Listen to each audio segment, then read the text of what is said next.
All right, good morning, everyone. Thank you so much for joining me today on this, what's today, Wednesday, March 13th. My name is Halana Black, and this is the Wednesday AM Meditative Writing Circle. We meet once a week. For right now, it's on Wednesdays at 8 a.m. Eastern Time.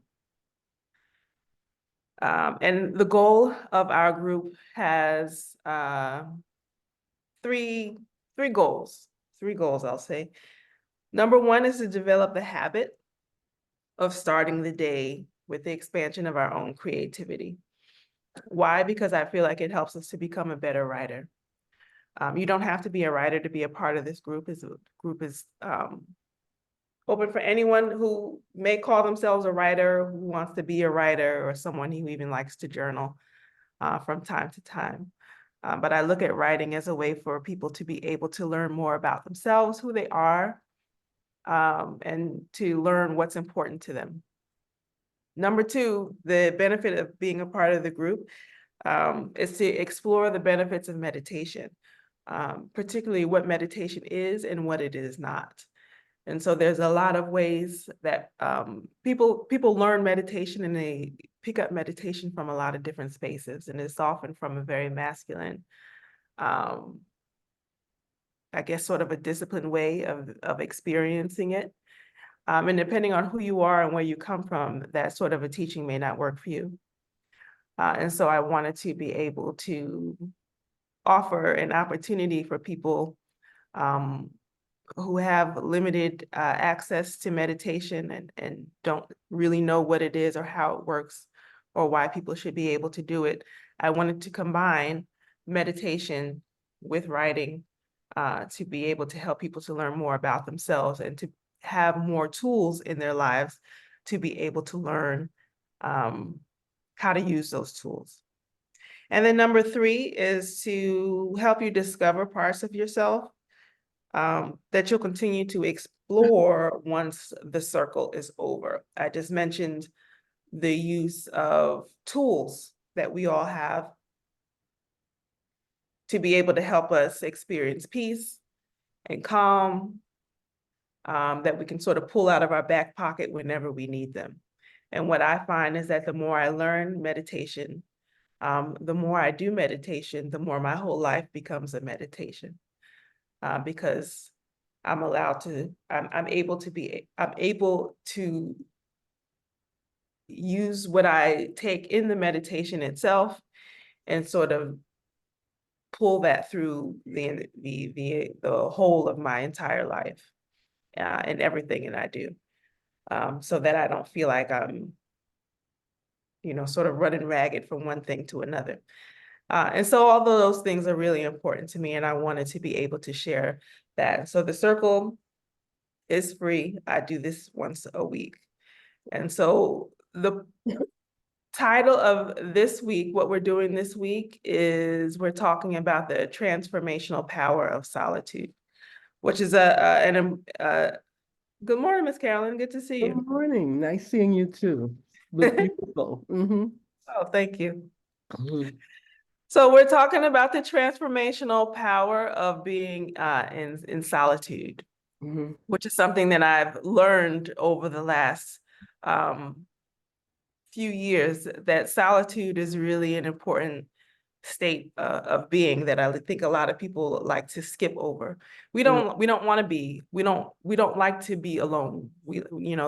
And I was reading some statistics about the epidemic of loneliness. They're calling it an epidemic now. That it's like 1 in 4 people are experiencing loneliness, Mhm. with most of the people being young adults, Mhm. something like 18 to 25 or something like that. And I really think it's because of the increase of technology Yeah. that we use. And I of course love technology. I get to do this circle because of technology. Um, but the way a lot of people are brought up to use it, it sort of pulls people apart from one another and Mhm. sort of draws people into a black hole, so to speak, Mhm. than really offering an opportunity for people to connect to one another. Yeah. Um, And so today I wanted to talk about what's the difference between being lonely and what's the difference between being in solitude, and what is the benefit of learning how to accept your solitude in different stages of life. Mm-hmm. And so for myself, I would say there have been different periods in my life where I've sort of felt I've been in a state of loneliness. I would probably say one of the most telling periods of my life where I've experienced loneliness was when I was married or in relationships, Mm-hmm. or even being around other, other certain family members. There's Mm-hmm. really nothing worse than having to be connected to somebody and be in the house with someone and other people and feeling like you have no connection to those people. And so we think in our heads that loneliness means that you have no one around, but it's absolutely possible to be around people That's right. and still experience um, really profound loneliness. And you don't know why, you don't get it. Or at least I didn't get it at the time. And it took me some years to be able to understand why I was feeling such profound loneliness. Mm-hmm. And then, of course, you go through different periods. When I lost my mom, Mm-hmm. that was a lonely period. You grow up, your whole life with someone who's there for everything in your whole life, and then one day they're not there anymore. Yeah. That's a lonely experience. Yeah. I've talked with other people. My grandfather recently passed away. Oh, I'm And sorry to my hear. Mhm. Yeah, my grandmother, she's 95 years old, and my grandparents were married for 50 years. And, I couldn't even, couldn't understand the Mhm. level of loneliness Mm. that she's probably going through at this moment. I have another aunt who lost her husband. They were married for 20 plus years to prostate cancer. Yeah, Mm. I couldn't imagine, having to come home to an empty house after, being together and having a good relationship for so many years. So there's different states of loneliness that we have to go through. Mhm. And we need to learn how to use it for our own personal development rather than allow it to bring us down into a state of depression. Yeah. And so I think all of us, no matter where you were in the world, you experienced some sort of loneliness during the pandemic. Mhm. And I really consider myself lucky because the year before the pandemic started was when I had actually started my travel journey. And I had gone into a detox program just to be able to help me to feel better.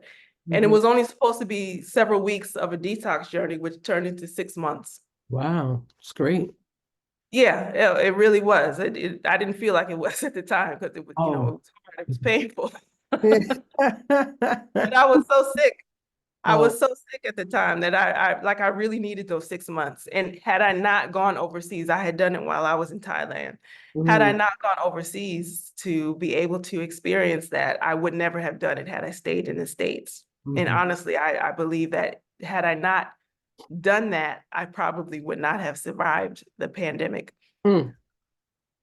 just because it's not only the physical of the detox that I got to experience and get myself into a better physical state, but Mhm. all of the tools that I learned on how to be able to be with myself. I Mhm. was really by myself, like physically by myself. I was in in a new country that I knew nothing about. I don't speak the language. And Mhm. so, there's that level of loneliness. But then I couldn't really participate in anything that was going on anyway. I Mm. couldn't really go outside. I didn't have any energy. Okay. And so when you're sitting in the house and you're left with nothing but your own thoughts, and you're going through a detox process, and so you're faced with a lot of the decisions that you made, and you're faced with the grief that you never really dealt with through your whole life, through the different stages of going through a bad marriage and losing your mother and Mhm. losing the life that you thought you were supposed to have. These are all states of grieving that at least as Americans, we often skip over. That's right. And so we get to a point in our lives where you know, you're 40, 50, 60 years old and you're left feeling depressed and you don't understand why. Right. And so one of the things that sort of, I don't want to use the word got me through it, because I don't think that's really, I think we tend to use that get through or persevere, and it's not really a get through, as more of how to learn how to sit with yourself. Mm-hmm. That's really a skill that I learned, is how to be able to sit with myself. And meditation is just one of the tools that I've learned how to use to be able to figure out what is it that I'm feeling? What is it that this period of life is trying to teach me at this time? What are the things that are coming up for me that I need to be able to grieve and look at, and perhaps bring that to somebody else to be able to help me to understand what is going on, and to be able to have a little bit more compassion for myself, so that I could move on to what else was waiting for me in my life. What else do I want to be able to experience in my life? So all of those things were really important. So loneliness really became an opportunity to experience a mind shift. For number one, for me to be honest with myself about what it is that I want. A lot of us are not honest with what we want. We want to point fingers and blame other people for not giving us the experience that we wanted. And that was really what I learned from being married. I just plain on married the wrong person.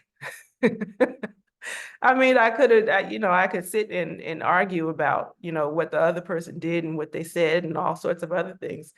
But there were reasons why I married this person.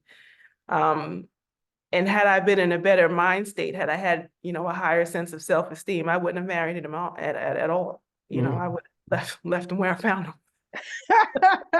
Exactly. That's all of our stories. Or where they found you, whichever. Yeah. Oh my God. Right, Yeah. because years later you're like, what just happened? You know, you made that decision. You, yeah, you do have to confront yourself. Mm-hmm. And that's really hard for us to do. And that's why meditation can be really difficult for people, because sitting in that silence with yourself and having to sit and having to confront the things that are coming up to your mind is difficult for some people. And we really have to learn how to do that, which is why, you know, when I tell people when they start meditation, they only need to start with 1 minute. You know, folks want to, you know, break out and do 40 minutes of a meditation, and it's really not necessary to be able to experience the benefits. Meditation is a mind training, quite literally. Absolutely. A mind training, where you just learn how to be able to sit with yourself and your own thoughts. Another thing that I learned, what do we say about ourselves when we are feeling lonely? What are we saying in our heads when we're feeling lonely? Are we feeling unlovable? Are we saying that something is wrong with me? Are there any certain fears that are coming up? Meditation really offers you an opportunity to be able to sit and to really think about what what your mind is actually saying to yourself, as opposed to just sitting and running away from those experiences that are going on in your mind, and getting distracted. So many of us get distracted by our feelings rather than actually dealing with them. So one of the ways I used to distract myself with my own loneliness was eating.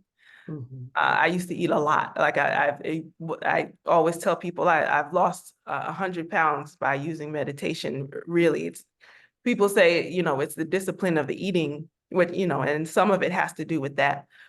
But I can only do the discipline because I learned how to deal with my own distractions. Yeah, And being within yeah. yourself.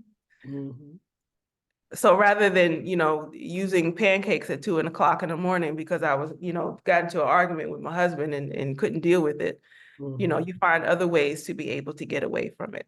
mhm, I used to eat meals like pizza and Chinese food at the same time, just mhm, to be able to stuff down the feelings of loneliness on a Friday evening, when I was done with work. And then mhm. there was another argument in the house, and then, you just want to fill the space with food. With something delicious. Yeah, with something to sort of distract you from, feelings of feeling inadequate, Mhm, of not wanting to be where you were, um, mhm. and all sorts of other things. I And wanted to mhm, interject on, especially when you brought up the topic of grief, sure. how we are also not realizing that all of the people we're surrounded with who are homeless here in the States, anyway, I don't know Mhm. what it's like when you travel, Yeah, what the state of homelessness is, that's grief. yeah. So we're actually surrounded by a grief condition Hmm.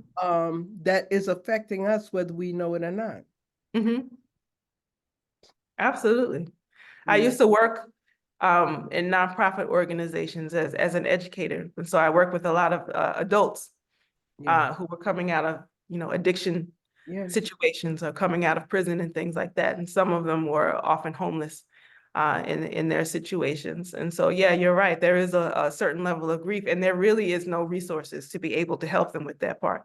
yeah. There's nothing worse than having to educate somebody they're just not in a state where they're prepared to even learn, Hmm. and Yeah. so I liked being able to teach that particular population because I felt like it was hopeful.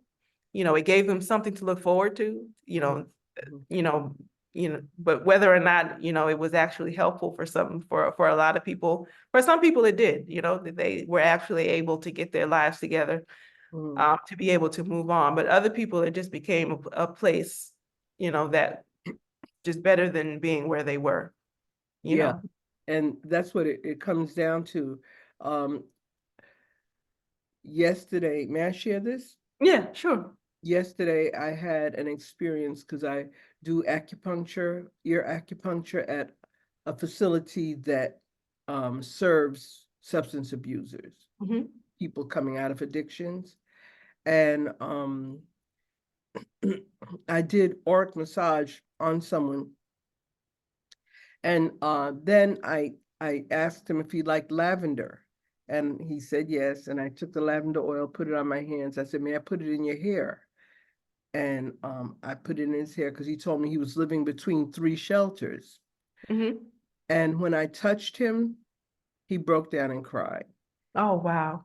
Yeah, so that's what really resonated with me when you mentioned the grief that Hmm.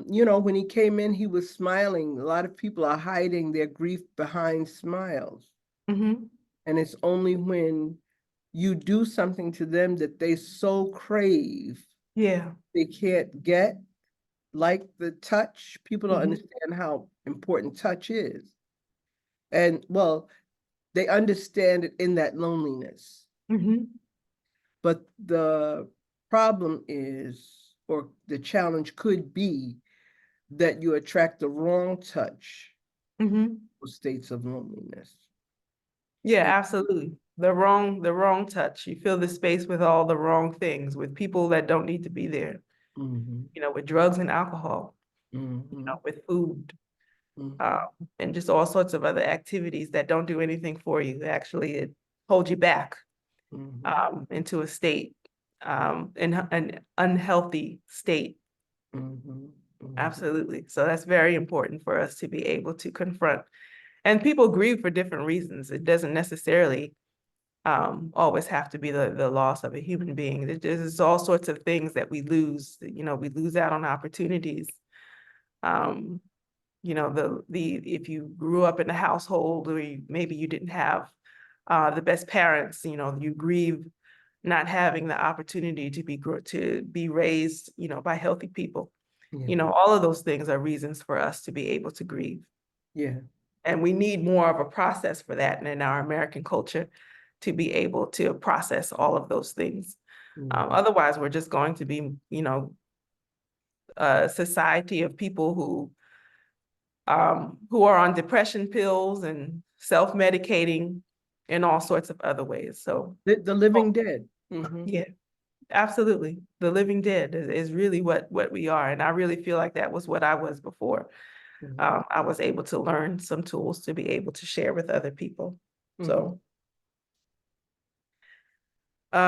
let's see what else. What time is it? It's 6:25. Let me see, what else did I have to be able to share? I think that was all that I really had to be able to share on the point of what loneliness is and what it looks like and what it feels like. I don't know if you had anything else that you wanted to share, Miss Carolyn. Well, all of what you described was, well, it echoed my life as far as before I got into the healing arts, what loneliness felt like and how you can make the wrong decisions if you don't recognize the difference between loneliness and solitude. So I'm excited to move forward and see what you have, because that's one of my favorite subjects. I love being alone. I'm an only child. Yeah. So that helps a lot. But I also love being around people. I've learned over the years which people to be around. Yeah. Yeah, and how to weed out the ones that I shouldn't be around. Mm-hmm. A lot of Yeah. people So, around the, oh, I'm sorry. go Well, ahead. a lot of people are around the wrong people because they don't have the courage to weed them out. Yeah, absolutely. Mhm. And so, yeah, so loneliness, I looked up the actual definition. Loneliness is the cognitive discomfort or uneasiness from being or perceiving oneself to be alone. Mm. Mm. So it's really just Okay. a state of being. Because we're really never alone. No, Mm-mm. mm-mm. But like I explained in the beginning, you can be around people and still feel very, very lonely, not feel connected to any of the people that are around you. And so I too enjoy my alone time. I think I was a very lonely child, but at the same time, I didn't enjoy the experience of being around people either. Right. I Which understand. I understand. it The was just sort of writer. awkward. That's the writer in you. I had the same experience. Like, I want to be here. I don't want to be here. I want to be here. I don't want to be. Why are they here? So I think as I grew older, I really had to learn how to enjoy being around, people. And some people you just can't enjoy being around, and you just have to chalk that up to that's what Yeah, it is. and Mm. that's okay. Some Yeah, people you're not meant to connect with. You can go connect with other people. that's right. Right. But the experience of learning how to enjoy your own solitude, which is really just the state of being alone. Being in solitude gives us an opportunity to learn more about who we are as a human being. What do we like? What do we want? What do we want to do with ourselves? Where are we going? Uh, Mhm. are we creating the sort of life that supports our own growth and development? And that's really the shift that a lot of people need to be able to learn how to make. Mhm. Um, your loneliness can teach you a lot if you have the tools to be able to sit down um, and look at it, Mhm. like literally sort of sit and examine um, why it is that you feel lonely. And it's painful. It is painful. Mhm. Mhm. It's a very painful process, which is why a lot of people avoid it. Mhm. We don't want to do the hard things, Mhm. particularly when it comes to ourselves, because when you start to look at a lot of those difficult situations that we're going through in our lives, that means that we need to make changes. People would rather sit and act like they don't know Mm, than have to come home and just decide, you know what, this work, the work that I've been doing for the last 20 years and have spent so much time going to school, and I put so much time at this one particular company. I don't want to change. mhm, For myself, I was married for 10 years and I felt like, I'm being a failure if I let this marriage go. mhm, But it was killing me. mhm. So I need to be able to make a decision. Do I want to make something look nice for other people? Something, And that's the thing. mhm. It's Do for I want other to make this? people. Yeah, for other people. It certainly wasn't for myself because I was just getting fatter and more depressed. Yeah. And the mental pain, the Mhm, mental and emotional burden is just unfathomable. I mhm, just um think a lot of my friends, when they hear me talk, sometimes they just say, how, what? But see, I always tell people I wasn't born that way. mhm. I was taught to be this way. And Yeah, there's no bitterness, it's self-preservation. yeah, Hmm. absolutely. And true self-love, Hmm. not superficial self-love. Yeah. Yeah, true self-love and self-preservation, and to learn that it's okay to preserve yourself. That's right. And to be different, Hmm. because people are comfortable with cookie cutter Hmm. images. But Hmm. to be different is to really make a way for yourself, Hmm. Make space for yourself. Like, Hmm. this is me, this is who I am, not someone that, not a people pleaser. Hmm. Mhm, Yeah, to me, I like that, to be able to make space for yourself. And mhm, I think that's really what that could be a nice explanation of the loneliness. When you've made space for all the other things that are not of you, that don't belong to you, mhm. and you're looking around and you're just like, well, what is this that I created? Yeah. Because you're the only one that can shift it. That's right. That's right. Nobody else can do this part for you.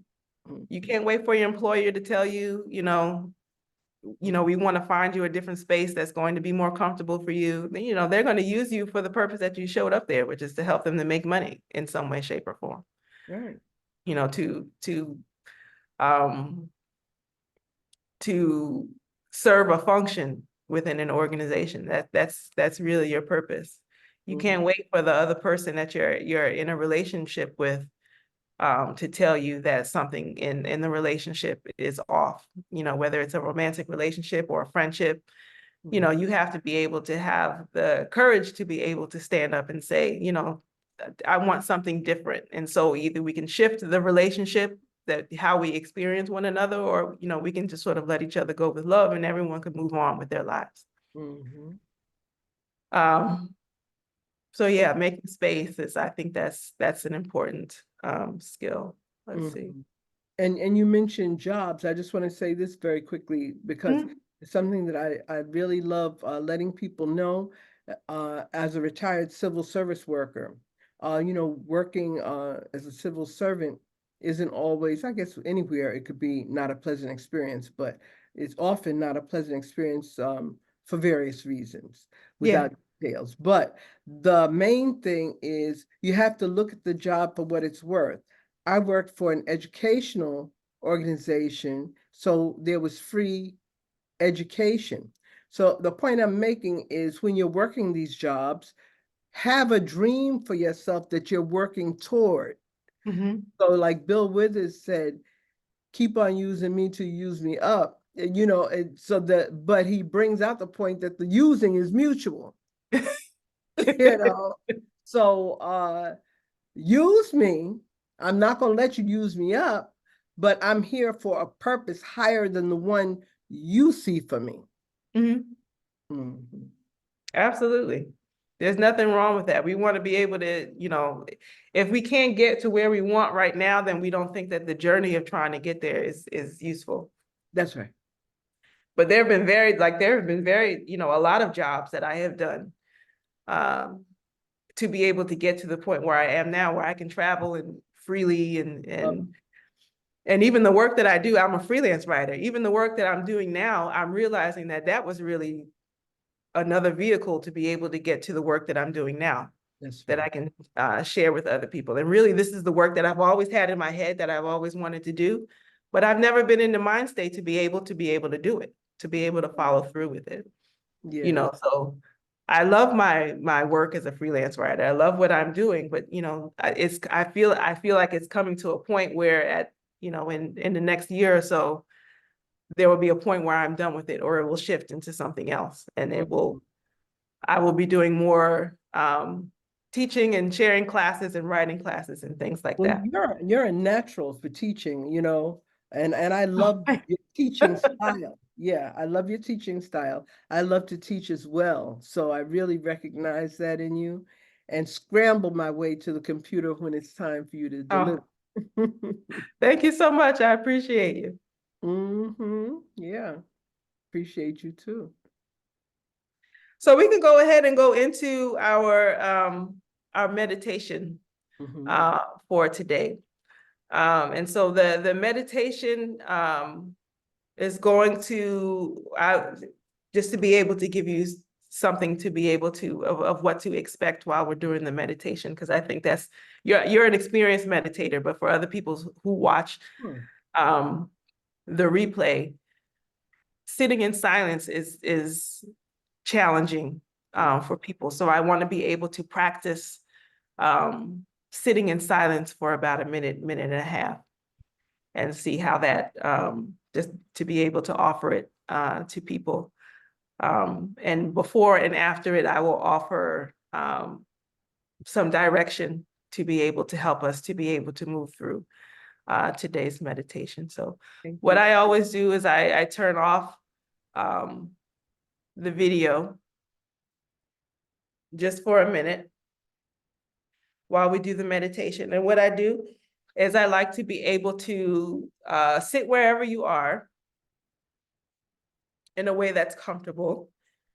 I like to be able to sit up straight, but not so straight that it feels comfortable. Or so, I'm sorry, not so straight that it feels uncomfortable. Your feet, the bottom of your feet should be flat on the floor if you're sitting in a chair. You can also sit cross-legged if you choose to on the floor.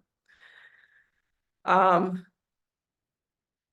you just sort of let your body relax. You can close your eyes and sort of feel what that feels like. I always like to use the visual analogy of looking at your body as a thermometer. That little red line in the thermometer, as the temperature goes down, that little red line starts to move down slowly. It's not something that happens, quickly and automatically, and you don't force it.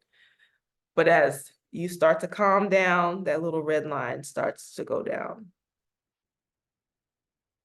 And if you'd like, because some people like to get their bodies involved in their meditation, you can sort of put your hands palms down over your head, and you can just sort of push down the energy very slowly. So your hands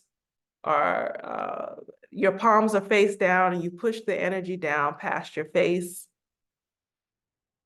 past your nose, your mouth, your neck.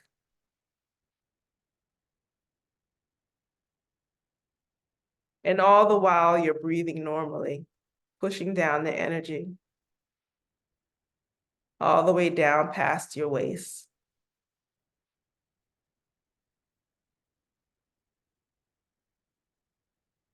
And we start to feel more calm. Your shoulders start to relax a little bit more. the muscles in your face start to relax.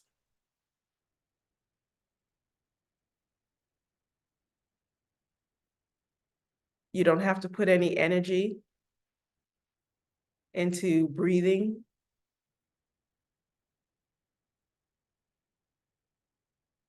And we're just gonna sit for 1 minute.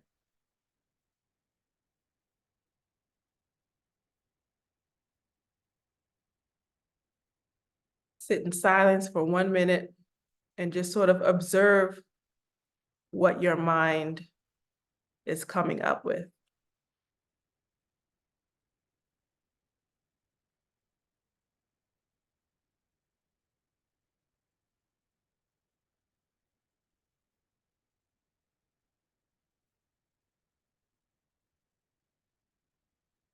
If any of those excess thoughts come up with, just sort of push it to the side and we'll deal with it later.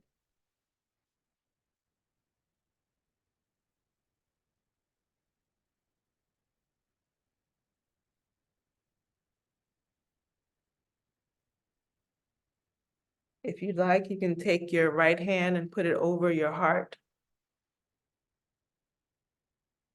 as a way to connect with yourself.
So that was about 1.5 minutes of silent meditation. And so now we can start to come back.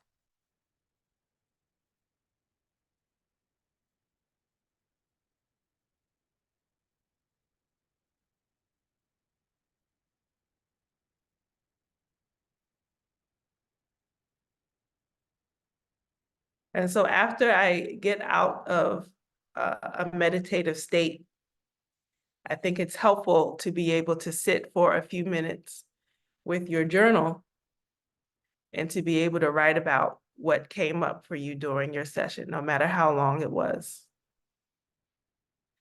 If all you know is that you were feeling antsy the entire time, then, write about the fact that you were feeling antsy. If it was difficult for you to sit still, just talk, you can write in your journal about how it's difficult for you to sit still.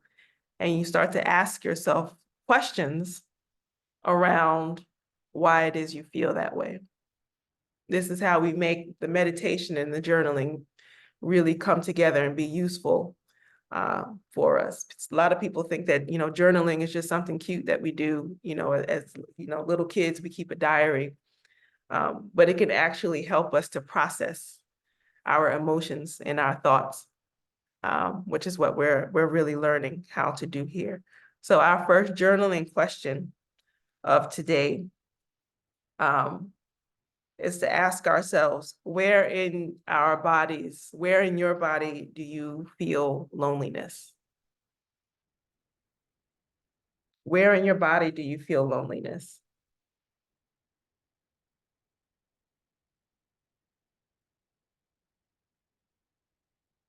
Does it have a weight?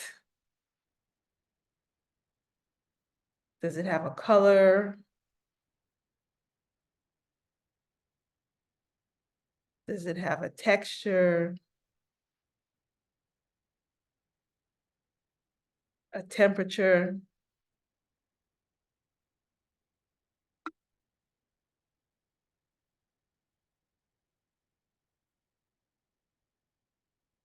Where in your body do you feel loneliness?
Alright, so that was our first question. Where in your body do you feel loneliness? And so we'll go right into question number 2.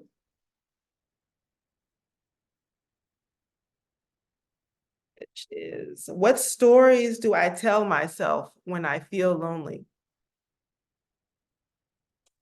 What stories do I tell myself when I feel lonely? So you can use this as an opportunity to be able to talk to what it is that came to your mind when you were in your 1-minute meditation. What stories comes up in your mind?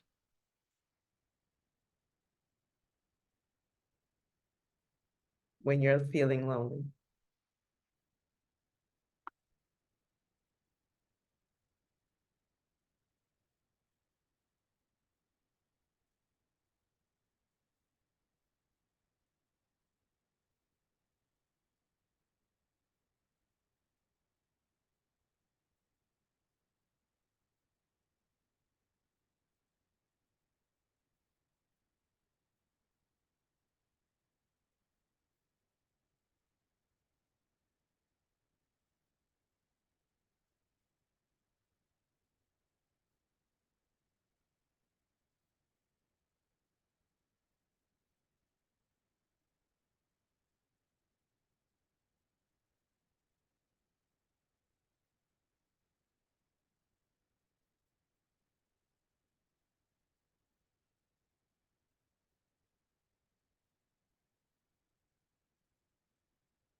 All right, so that was question number 2. What stories do I tell myself when I feel lonely? I'll add in question number 3, even though we only have 5 minutes left. But I'll add it, and if you choose to, you can do question number 3 on your own. How do you seek to fill the loneliness in your life? How do you seek to fill the loneliness in your life? So that's Well, question. that one I answered already, so that's good. In your life. So hopefully those are 3 questions that people will feel that they can sort of spend some time with.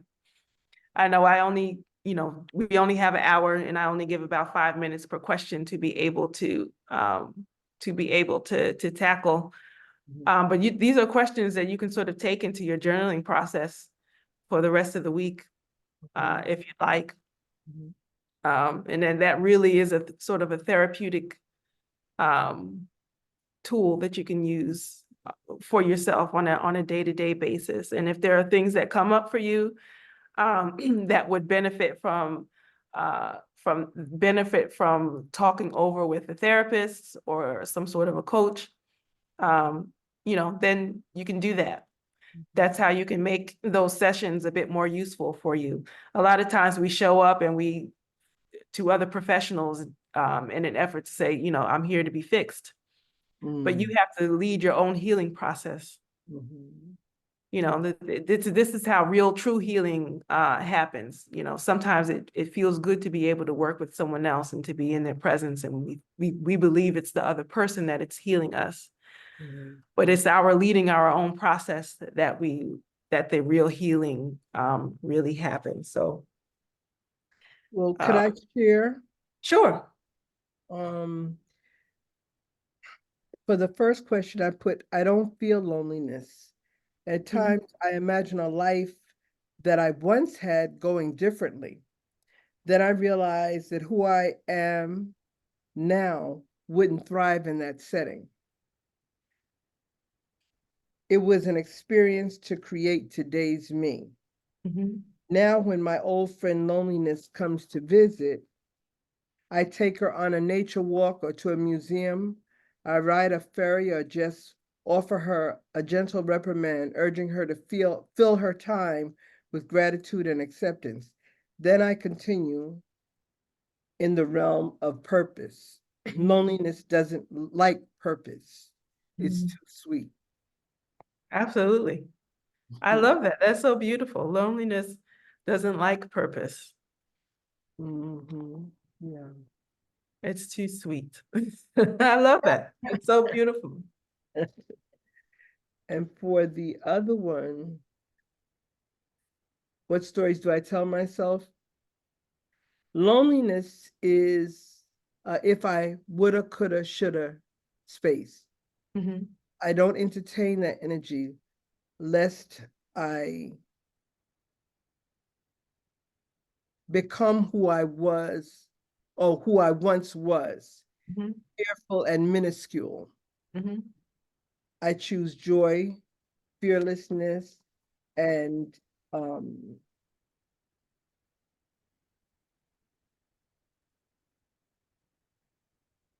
oh, I think I stopped writing. I choose joy, fearlessness, and peace. Absolutely. And it's important to say that you have to choose something. Your loneliness, loneliness is really just an indicator. It's not a permanent state. That's right. It's an indicator telling us that something is missing or something is out of alignment. And so if we just learn to use these states of being as an indicator rather than feeling like it's an accusation of being inadequate, then we can learn how to deal with these things in a healthy way. So I like thank that. you so much. The red light coming on in your life. Yeah. Yeah, but just a warning sign. That's all. That's all it is. So thank you so much. It's 7 a.m. where I am now. Okay. It's time for us to be able to move forward with the day. I'll be here next Wednesday at the same time, 8 a.m. Eastern time. And so I will see you then. Thank you so much. Thank you. Love Thank you. you so much. I will see you then. Love you too. Bye-bye. Bye-bye.